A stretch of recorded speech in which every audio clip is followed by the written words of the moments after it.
नमस्कार. आज आपण ऐकणार आहोत एक अत्यंत सशक्त आणि भक्तिभावाने ओथंबलेला अभंग, ज्याने संपूर्ण जीवनदृष्टीच बदलून टाकावी. संत तुकाराम महाराजांचा हाची नेम आता न फिरे माघारी हा अभंग आपण पाहणार आहोत. या अभंगातील तीनही चरणांचा शब्दशः अर्थ, तसेच चरणानिशी अर्थ आणि आपल्या दैनंदिन जीवनातील त्याचा उपयोग किंवा त्याचं असणारं महत्त्व आपण या व्हिडिओमध्ये पाहणार आहोत. तरी सर्वांनी हा व्हिडिओ शेवटपर्यंत पाहायचा आहे. आवडल्यास लाईक करा, शेअर करा आणि चॅनलला सबस्क्राईब करायला विसरू नका. तर प्रथम आपण अभंगाचं वाचन करूया. हाच नेम आता न फिरे माघारी, बैसळे शेजारी गोविंदाचे.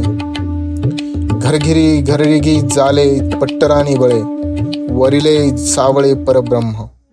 बळीयाचा अंग संग झाला आता, नाही भय चिंता तुका म्हणे. तर या अभंगाचा शब्दशः अर्थ आता आपण पाहूयात. हाची नेम म्हणजे हाच ठाम निर्धार. ठाम निर्धाराने करण्याचा जो नेम आहे तोच म्हणजे हाची नेम. आता न फिरे माघारी म्हणजे आता मागे फिरणार नाही. बैसळे शेजारी गोविंदाचे म्हणजे गोविंदाच्या भगवंताच्या शेजारी स्थान मिळाले आहे. घरडिगी झाले पट्टराणी वळे म्हणजे घरातच किंवा संसारातच आपण प्रधान राणी झालो आहोत. वरिले सावळे परब्रह्म आपल्या अंगावरच जीवनावर ते सावळ परब्रह्म म्हणजे विठोबा प्रकट झाला आहे. बळीयाचा अंगसंग झाला आता म्हणजे बळीया विठुराया सोबत जीवनाचं एक रूप झालं आहे. नाही भय चिंता तुका म्हणे. आता तुकाराम महाराज म्हणतात कोणतंही भय किंवा चिंता उरलेली नाहीये. चला तर आपण प्रत्येक चरणाचा अर्थ आणि त्याचा जीवनाशी असणारा संदर्भ पाहणार आहोत. तर प्रथम चरणामध्ये महाराज म्हणतात, हाची नेम आता न फिरे माघारी, बैसळे शेजारी गोविंदाचे. महाराज म्हणतात, आता मी ठाम निर्धार केलेला आहे, मागे फिरणार नाही. आता मी गोविंदाच्या भगवंताच्या सानिध्यात स्थिर झालो आहे. जीवनात एक क्षण असा येतो जेव्हा बाहेरच्या चकाकतेची मोहिनी संपते आणि मन पूर्णपणे भगवंताकडे वळतं. याला आध्यात्मिक शरणागती असं म्हणतात. ही अवस्था म्हणजे आता कोणतीही परिस्थिती बदलली तरी मन ढळत नाही.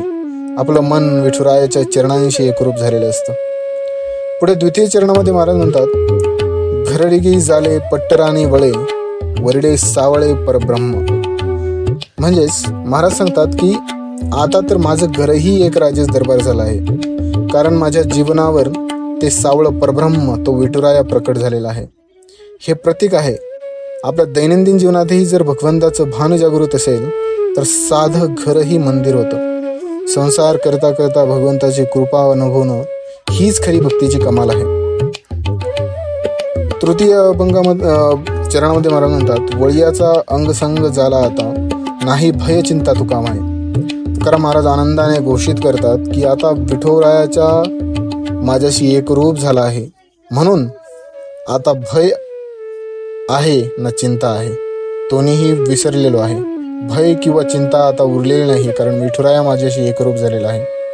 आपल्या आयुष्यातही जेव्हा आपण भगवंतावर संपूर्ण विश्वास ठेवतो तेव्हाच खरी चिंता मिटते. भय हे अज्ञानातून येतं आणि विश्वासाने सर्व भीती नाहीती होत असते. विठुरायावर किंवा भगवंतावर आपण जर निसंदेह विश्वास ठेवला तर आपल्या मनातील सर्व भय हे नाहीसं होत असतं.